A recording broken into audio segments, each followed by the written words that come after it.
ইসলামের নামে একটি দল স্বার্থের জন্য আমেরিকা ও ভারতের সাথে গোপন বৈঠক করে, অভিযোগ চরমোনাই পীর।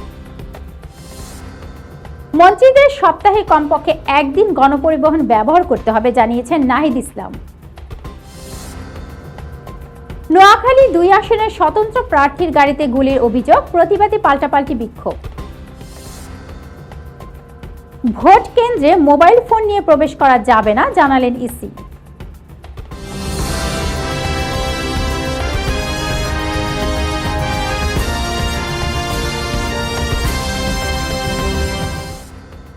আসসালামু আলাইকুম দর্শক, সাথে আছি রেশমি আক্তার। শুনছিলেন শিরোনাম, এবারে যাব বিস্তারিত।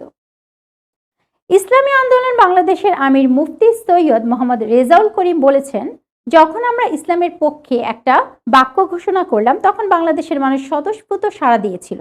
মানুষ অধীর আগ্রহে সময় গুনছিল, কিন্তু দুঃখ সহকারে বলতে হয় তখন ইসলামের নামে একটি দল ক্ষমতা ও স্বার্থের জন্য আমেরিকা ও ভারতের সাথে গোপন বৈঠক করে। আমরা পরিষ্কার বলছি, আমরা আর আমেরিকা ও ভারতের ইনসাফ দেখতে চাই না, আমরা মদিনা এবং ইসলামের ইনসাফ দেখতে চাই। বিকেলে ভোলার চরফ্যাশনের টিভি স্কুল মাঠে ভোলা 4 আসনের ইসলামী আন্দোলনের প্রার্থী কামাল উদ্দিনের নির্বাচনী জনসভায় প্রধান অতিথির বক্তব্যে তিনি এসব কথা বলেন। জাতীয় নাগরিক পার্টির এনসিপি আহ্বায়ক নাহিদ ইসলাম জানিয়েছেন, তার দল ও 11 দলীয় জোট ক্ষমতায় গেলে মন্ত্রীদের সপ্তাহে অন্তত একদিন এবং সচিবদের 2 দিন সাধারণ গণপরিবহন ব্যবহার করতে হবে। সন্ধ্যায় বাংলাদেশ টেলিভিশনে জাতির উদ্দেশ্যে দেয়া এক নির্বাচনী ভাষণে তিনি এই বৈপ্লবিক পরিবর্তনের প্রতিশ্রুতি দেন। নাহিদ ইসলাম বলেন, সরকারি কর্মকর্তাদের জন্য ভবিষ্যতে আর কোনো আলাদা পরিবহন ব্যবস্থা থাকবে না, বরং সবাইকে সাধারণ মানুষের মতো গণপরিবহন ব্যবহার করতে হবে। জামায়াতে ইসলামীর নেতৃত্বাধীন 11 দলীয় ঐক্যের অংশ হিসেবে এনসিপি এবার 30টি আসনে শাপলাকুলি মার্কায় প্রতিদ্বন্দ্বিতা করেছে। ভাষণে তিনি পরিবর্তনের রাজনীতি ও ন্যায় ভিত্তিক রাষ্ট্র প্রতিষ্ঠার লক্ষ্যে তরুণ প্রজন্মকে সুযোগ দেওয়ার আহ্বান জানান। নাহিদ কামাল তার ভাষণে 11 দলীয় জোটের 18টি নির্বাচনী প্রতিশ্রুতি তুলে ধরেন, যার কেন্দ্রবিন্দুতে রয়েছে ইনসাফ ও সংস্কার। তিনি স্পষ্ট করেন যে ফ্যাসিস্ট আমলে সংগঠিত গুম, খুন, নির্যাতন ও ব্যাংক লুটের বিচার নিশ্চিত করাই হবে তাদের অগ্রাধিকার।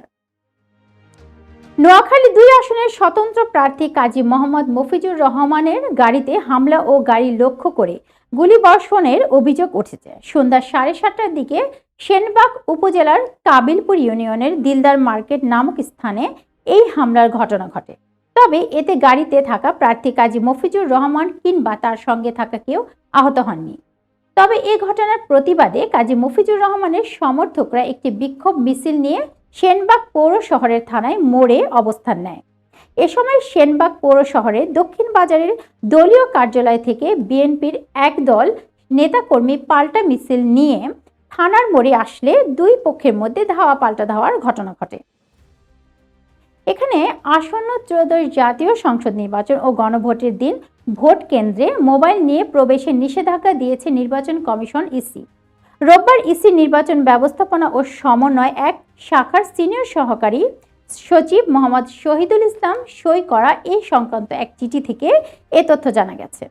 ইতিমধ্যে এই চিঠির বিভাগীয় কমিশনার, আঞ্চলিক নির্বাচন কর্মকর্তা এবং সকল জেলা প্রশাসক ও রিটার্নিং অফিসারের কাছে পাঠানো হয়েছে।